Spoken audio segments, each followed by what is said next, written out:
Hey everybody, so today I have a massive health announcement. I actually have two major health announcements. So bear with me, we're just going to get straight into it, alright? So this morning I took a telehealth assessment with my new mental health provider. They just did it over the phone or whatever. We did it over the phone. And yeah, okay, so let me look here. So, yeah, now, there were a couple things that stood out to me. So, they did a couple screeners, like a couple screening instruments, and one was for depression, one was for anxiety, and one was for PTSD. Now, depression came out low. My depressive episode is essentially over for the most part. Let me, there we go. My depression assessment is basically it's low now. I had a major depressive episode in bipolar disorder between late November and early December that led to 2 suicide attempts with caffeine and CNS depressants. So there's that, and we'll get into it because this is a big announcement. Huge, absolutely huge announcement. 2 of them. All right, and so, yeah, I got, low on the depression screener because I'm not experiencing those symptoms as much anymore. But here's where it gets interesting. So anxiety, I scored in the severe range. And PTSD, there was a PTSD scale. I scored a PCL-5 score of 51. And this is a severe score for post-traumatic stress disorder.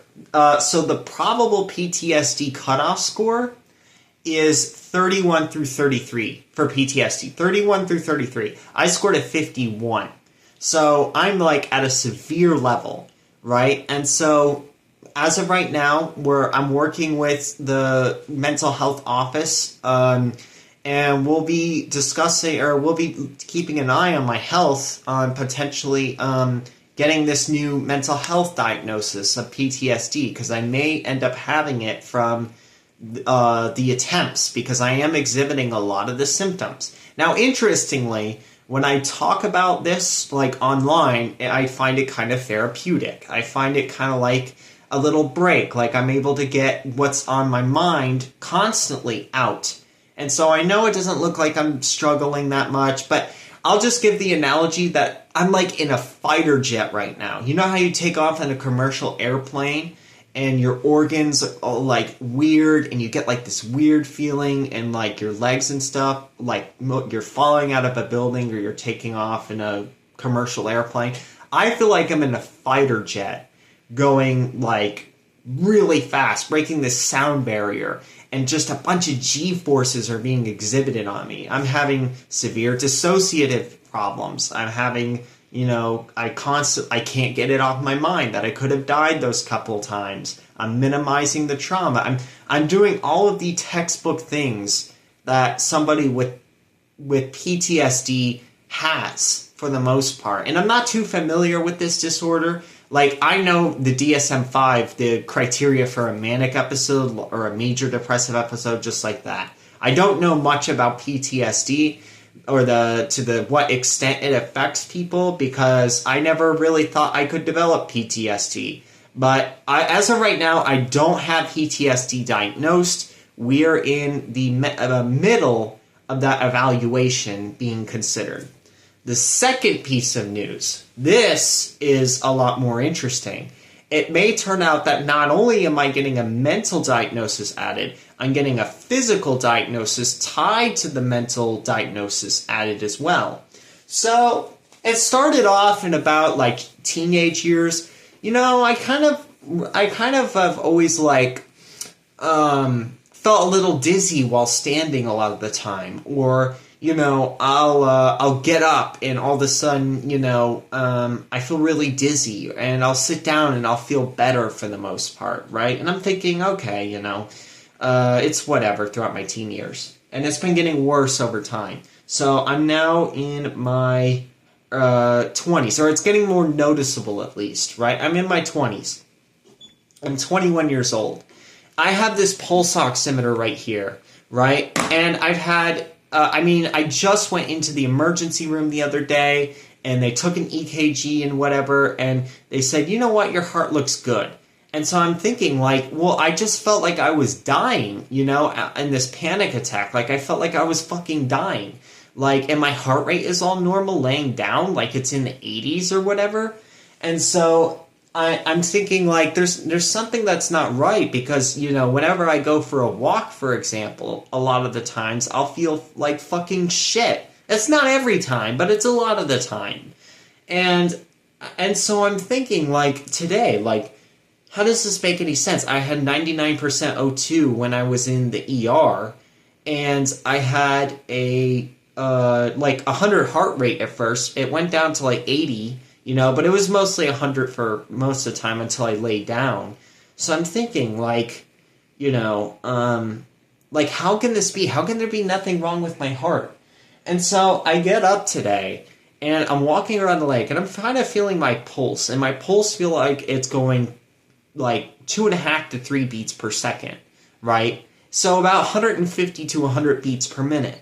And I'm thinking, this is insane for like a normal walk. You know, some of the medical sources say this is like a medical emergency or whatever. And I'm like, that can't be right. My heart was just checked out with like an EKG or whatever. So, you know, I go home and I measure my pulse ox, or my heart rate, and it says 142, and that's after like standing for a bit, and then I sit down, and then in no time it drops like significantly and like faster than normal. It just like drops just like that. And so I'm playing around with it, and I'm thinking, all right, let me lay down and see what happens. And then it goes to like 60. And then when I stand up, it goes to 110, 115. And when I sit, it's like 70. And I just keep doing this over and over and over again. And every time I stand up, I get to 115 beats per minute. And every time I sit down, it's like 70. And every time I lay down, it's 60 or less. And so it doesn't make any freaking sense. And so I'm thinking to myself what my friend said. And I'm chatting with some of the chat bots to see, like, what maybe it can tell me something. And one of my friends suggested that I may have POTS, which is postural orthostatic tachycardia syndrome. And so I'm thinking, well, I'm looking at all the symptoms. It says there are sleep problems with it, like night terror, or with like terrors or whatever, right? It says that there are like breathing problems that I had with the panic attack. It said that there were that when you stood up, you had tachycardia. The fact that I'm alive after 2 massive caffeine overdoses with my meds, which was already life-threatening. If I had POTS, I legitimately do not know how I'm living right now. Like, I have no idea how I'm fucking alive. Like, no idea. Because when I was having panic attack, I was shaking when I got into the wheelchair, and then I stopped. And then as I laid down, I recovered, and everything was fine. My panic attack ended. So it's like, I could, and I know, like, the PTSD and the POTS is linked and whatnot. So this is like a huge medical mystery now. And this isn't just something that I developed out of nowhere. Like, oh yeah, you develop POTS out of nowhere. Like, when I was a kid or whatever, or a teenager, I would stand up and I would feel dizzy as fuck. And sometimes in, like, Boy Scouts, if I had to stand still, I would almost fall over or whatever. So it's possible that I've been dealing with POTS for a long time, and I have no idea all along, all this time, after hiking all these trails, after doing all this shit, that I had POTS, which can trigger, like, arrhythmias and everything like that. So I don't even know how I'm still here, to be honest. Like, I legitimately, it is a medical mystery how I'm alive, if I haven't gotten this diagnosed with all the shit that I've done. So that's the big news. I may have PTSD, and I may have POTS. There will be more updates coming out soon. I'm going to talk to my therapist here at 2 p.m. It's 1:25 as of me filming this. And I'm going to get a cardiologist, and we're going to have to do some tests on my heart, because I think I think this is it. I mean, this can explain a lot of things. So, see you.